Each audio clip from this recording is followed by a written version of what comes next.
YouTube'ga, Facebook'ga yoki Instagram'ga video yuklamoqchimisiz? Siz tomoningizdan yuklamoqchi bo'lgan videongizni ichidagi ma'lumotlar tuhmat emasligi, biror bir shaxsning qadr-qimmatini kamsituvchi emasligiga ishonch hosil qiling. Agarda shunday holatlarda siz tomoningizdan yuklangan video tuhmat video bo'lib qolsa yoki shaxsning qadr-qimmatini kamsituvchi video bo'ladigan bo'lsa, sizga nisbatan O'zbekiston Respublikasi Ma'muriy javobgarlik to'g'risidagi kodeksning 202-prim 2-moddasiga ko'ra, bazaviy hisoblash miqdorining 50 baravari, ya'ni bugungi kun hisobida 20 million 600 ming so'mgacha jarimaga tortilishingiz mumkin.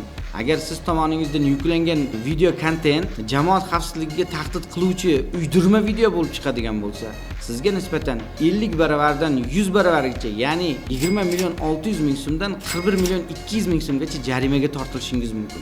Shunday ekan, o'ylab ko'ring. Siz tomoningizdan yuklanayotgan video qanchalik haqiqatga to'g'ri keladi, qanchalik tuhmat va u narsadan oqibatida sizning cho'ntagingizga qanchalik zarar kelishini o'ylab ko'rib, undan keyin harakat qiling.